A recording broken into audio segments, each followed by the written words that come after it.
Hello friends, आज के इस वीडियो में हम लोग बात करने वाले हैं इफ़ेक्टिव स्पान की कि जो इफ़ेक्टिव स्पान होता है किसी भी बीम या फिर स्लैब के लिए वो हमको कितना कंसिडर करना होता है। तो इसके बारे में हम लोग डिटेल में देखने वाले हैं, लेकिन उससे पहले मैं यहाँ पर आपको कुछ बता देता हूँ। तो गेट का एडमिट कार्ड रिलीज हो चुका है, आप लोगों की तैयारी भी अच्छी चल रही है। अब बारी है उसको एनालाइज करने की। तो इसी के लिए अनअकैडमी लेकर आया है all India mock test for GATE 2022, जिसके अंदर आपको टॉप क्वेश्चंस देखने को मिलेंगे जो कि टॉप एजुकेटर द्वारा बनाए गए हैं। पूरे के पूरे सिलेबस को कवर किया जाता है। ऑल इंडिया रैंकिंग यहाँ पर आपको देखने को मिल सकती है। रियल एग्जाम जैसा एक्सपीरियंस आपको यहाँ पर होगा, और जो जोन्स आपके वीक रह गए हैं उनको आप यहाँ पर स्ट्रॉन्ग कर सकते हैं, जिससे कि आपको मेन एग्जाम में कोई भी प्रॉब्लम्स ना हो। दोस्तों ये टेस्ट फ्री ऑफ कॉस्ट है। इनमें एनरोल करने के लिए मेरा कोड यूज़ कीजिएगा मोहनदांगी10, जिससे कि आपको इंस्टेंट एंट्री मिल जाए।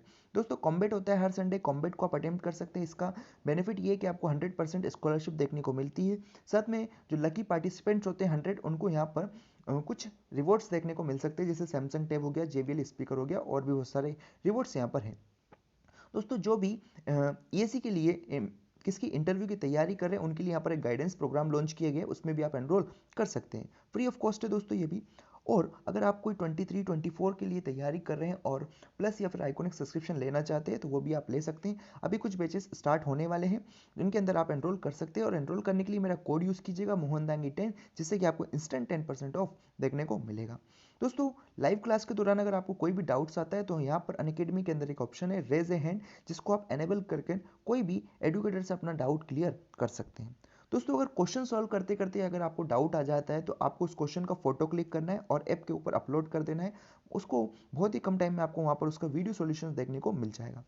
दोस्तों अगर और भी बेहतरीन वे में आप अपनी तैयारी को बूस्ट करना चाहते हैं तो आप आइकॉनिक सब्सक्रिप्शन ले सकते हैं, जिसके अंदर 1-to-1 लाइव मेंटरशिप आपको देखने को मिलेगी। मतलब एक एजुकेटर होता है या कोई भी एक मेंटर होता है आपके ऊपर, जो कि आपकी कमियां वगैरह आपको बताता रहता है, जिससे कि आप उनको ओवरकम कर सके और अच्छी रैंक ला सके। दोस्तों स्पेशल क्लास के फीचर्स आपके सामने दिए गए हैं। आई होप ये जानकारी आपको अच्छी लगी होगी। दोस्तों अब हम यहाँ पर बात करते हैं इफेक्टिव स्पान की। डेट इज इफेक्टिव स्पान को मैं L इफेक्टिव से डिनोट करूंगा। अब इफेक्टिव स्पान हम 3 अलग अलग केसेस के लिए देखने वाले हैं। पहला जो केस है दोस्तों वो है हमारा कि जब हमारे पास सिंपली सपोर्टेड स्लेब है या फिर सिंपली सपोर्टेड बीम है, तो उस केस में हम कैसे इफेक्टिव स्पान कंसिडर करेंगे वो मैं आपको बताऊंगा। सेकंड जो है, जब हमारे पास या तो कॉन्टिन्यूस बीम होगा या फिर कॉन्टिन्यूस स्लेब होगी, तब हम लोग कैसे इफेक्टिव स्पान वहां पर कंसिडर करेंगे। एंड लास्ट में जो है वो है हमारे पास कैंटिलीवर, मीन्स कैंटिलीवर स्लेब हो गई या फिर कैंटिलीवर बीम अगर हमारे पास प्रेजेंट है, तो उस केस में हम लोग कैसे इफेक्टिव स्पान कंसिडर करेंगे। दोस्तों वन बाय वन करके मैं आपको बताता हूँ। तो सबसे पहले मैं बात करता हूँ सिंपली सपोर्टेड का केस। मान लो ये मेरी कोई स्लेब है या कोई बीम है, ठीक है। ये इन सपोर्ट्स पर यहाँ पर रखी हुई है, ये मेरा सिंपली सपोर्टेड सपोर्ट से दोनों, ठीक है। तो दिस इज व्हाट माय, ये स्लेब हो सकती है या फिर बीम हो सकते हैं, और ये मेरे क्या है सपोर्टेड है, जो कि सिंपली सपोर्टेड स्लेब या फिर बीम है। इसके लिए हमको L इफेक्टिव कैलकुलेट करना है। दोस्तों मैं यहाँ पर आपको बता देता हूँ कि जो ये सपोर्ट है इसकी विड्थ अगर मैं W बोलता हूँ, ये भी मेरा W हो गया, पहली बात। और सेंटर टू सेंटर डिस्टेंस या बात करें हम क्लियर डिस्टेंस जो हो गया, मतलब कि ये जो डिस्टेंस है मेरा, इस डिस्टेंस को अगर मैं नाम दे रहा हूँ L0 बोल देता हूँ, डेट इज इस पॉइंट से तो इस पॉइंट तक का जो दूरी है वो L0 मेरी है। साथ में कि ये जो डेप्थ है इसकी स्लेब की या फिर बीम की, इसको अगर मैं D बोल देता हूँ, तो यहाँ पर जो L इफेक्टिव मेरे को लिखना है, डेट इज L इफेक्टिव मैं किस तरह से लिख सकता हूँ वो मैं अभी आपको बताता हूँ। तो सबसे पहली बात जो आपको क्लियर होनी चाहिए वो क्या, कि जो W है मेरा, W क्या है दोस्तों, W मेरा ये सपोर्ट का क्या, सपोर्ट की विड्थ है, ठीक है। दोनों सपोर्ट की विड्थ W है, ये सेम भी हो सकता है अलग अलग भी हो सकता है। अब ये जो स्लेब या फिर जो बीम रहेगा, इसकी जो डेप्थ है वो D बोल दिया हूं मैं, ठीक है। तो अब मैं यहाँ पर आपको इसका इफेक्टिव स्पान बताता हूँ। इस फिगर में जब आप देखेंगे, ठीक है, तो पहले इसकी मैं बात करता हूँ। तो यहाँ से जो इफेक्टिव स्पान हम लोग लेंगे, या तो सीधे सीधे आप क्या कर दो L0 प्लस D कर दो। L0 क्या हो गया, ये जो हमारे स्पान से इन स्पान के बीच का जो डिस्टेंस है, ये इसको मैंने क्या नाम दिया दोस्तों, इस स्पान के बीच के डिस्टेंस को नाम दे रहा हूं मैं एल नोट। और डी जो है मेरी, डी क्या होगी दोस्तों, इस बीम या फिर स्लैब की डेप्थ हो गई। या तो ये ले लूंगा, या फिर मैं आपको क्या बता रहा हूं, या फिर आप एल नोट ले सकते हो। एल नोट जो कि हमारे स्पान्स के बीच की दूरी है, साथ में हाफ ऑफ इसका सपोर्ट का और हाफ ऑफ इसके सपोर्ट की विड्थ लेंगे। अब यहाँ ध्यान देने वाली बात है कि जो एल इफेक्टिव रहेगा वो मेरे को मिनिमम लेना है। मिनिमम लेना है किसका, या तो एल नोट प्लस डी ले लो आप, या फिर L naught plus W by two plus W by two ले लो। इन दोनों में से जो भी मिनिमम होगा वो मेरी इफेक्टिव स्पान होगी। किसके केस में, सिंपली सपोर्टेड बीम और स्लैब के केस में। एग्जाम्पल से मैं अगर आपको यहाँ पर बताना चाहूँ दोस्तों, तो यहाँ पर मैं मान लेता हूँ ये वाली जो वैल्यू मेरी सपोज 5 आई और ये वाली वैल्यू मेरी 6 आई। तो मेरे को जो यहाँ पर एल इफेक्टिव की वैल्यू जो देनी रहेगी वो मेरे को 5 यहाँ पर देनी रहेगी, क्योंकि मिनिमम हमको कंसिडर करना है। मेरे ख्याल से ये चीज़ आपको बिल्कुल अच्छे से क्लियर हो गई होगी। कैसे हमने निकाला, हमने यहाँ पर जो कैलकुलेशन की वो मैं आपको बता चुका हूँ। दोस्तों सेकंड जो केस है, अगर इसके अंदर हम लोग को बात करनी है सेकंड केस में, तो सेकंड केस हम बात कर लेते हैं कॉन्टिन्यूस स्लैब के लिए। क्या बोला मैं, कॉन्टिन्यूस स्लैब या फिर कॉन्टिन्यूस बीम के लिए।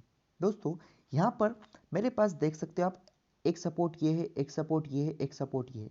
तो कॉन्टिन्यूस स्लैब या फिर कॉन्टिन्यूस बीम क्या हो गए, ऐसे सपोर्ट्स या ऐसे बीम्स या फिर ऐसे स्लैब जिसके अंदर दो से ज़्यादा सपोर्ट्स है, तो उसको मैं क्या बोलूँगा, कॉन्टिन्यूस बीम या फिर कॉन्टिन्यूस सपोर्ट।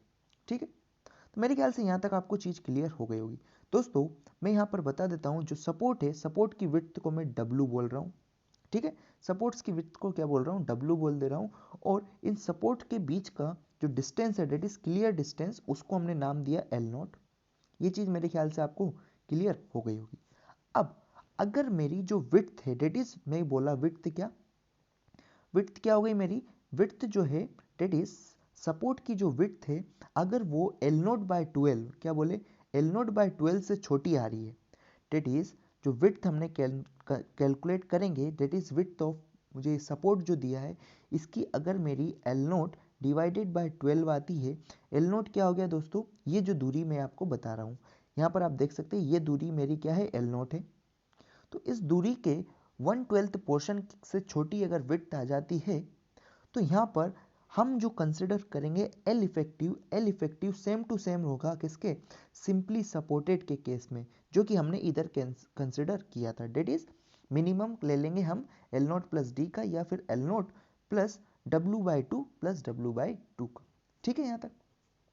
लेकिन लेकिन क्या बोला, अगर मेरा ये केस आता है, that is W is greater than L naught by 12, that is जो विड्थ रहेगा सपोर्ट की वो ज़्यादा है अगर मेरी एल नोट बाई 12 से, सो उस केस में हम लोग यहाँ पर ये वाले क्राइटेरिया को यूज़ करेंगे जो कि मैं आपको बता रहा हूँ।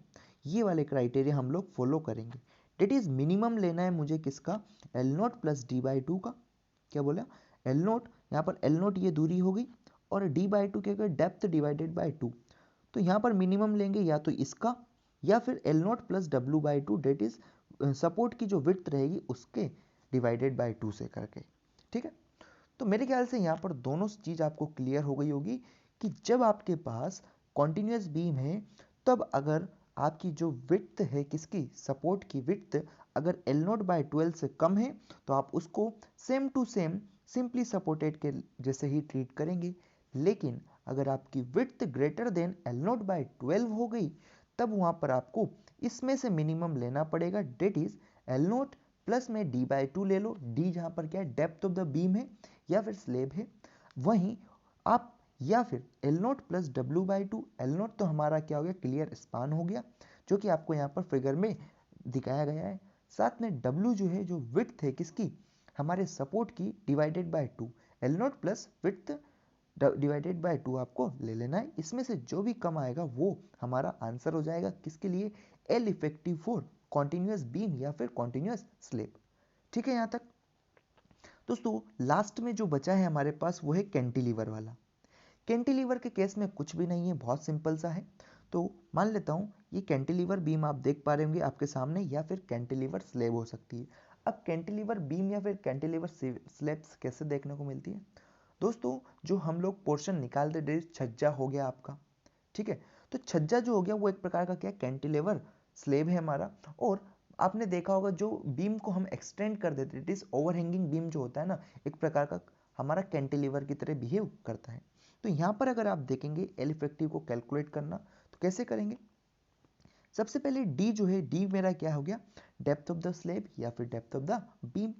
वहीं एल नोट हम बात करेंगे तो एल नोट उसकी स्पान हो जाएगा, ठीक है, जो कि हमारा जहाँ पर फिक्स है, फिक्स से तो ओपन एंड तक की दूरी हो गई यहाँ पर एल नोट। तो इस केस में एल इफेक्टिव किस तरह से कैलकुलेट कर लेंगे आप? एल इफेक्टिव को कैलकुलेट करने के लिए L naught plus D by to आप सीधे सीधे रख देंगे। मतलब कि एल नोट आपको दिया रहेगा क्वेश्चन में, जो डेप्थ दी जाती है बीम की या फिर स्लेब की, उसको हाफ करके आपको एल नोट से जोड़ देना है, तो वहां से आपको एल इफेक्टिव देखने को मिल जाएगा। ठीक है यहाँ तक। अब अगर बात करें दोस्तों कैंटिलीवर का केस एक और बनता है, डेट इज ये वाला, जिसके अंदर ओवरहैंगिंग आप देख पा रहे हैं कि ये यहाँ पर एक पॉइंट पर सपोर्टेड था, उसके बाद में फिर से ये इतना यहाँ पर ओवरहैंग है। तो इसमें सिंपल सा आपको क्या ध्यान रखना है कि डी जो हो गया, डी मेरा क्या है, D is the depth of the beam या फिर स्लेब, और डब्ल्यू क्या है, विड्थ ऑफ द सपोर्ट। तो यहाँ से एल इफेक्टिव की सीधे सीधे वैल्यू आपको कैलकुलेट कर देनी है। वो कितना आ जाएगा आपका? यहाँ पर अगर आप देखेंगे तो एल इफेक्टिव की वैल्यू सीधे सीधे हमको L not plus W by to देखने को मिल जाएगी इस केस में। क्लियर है?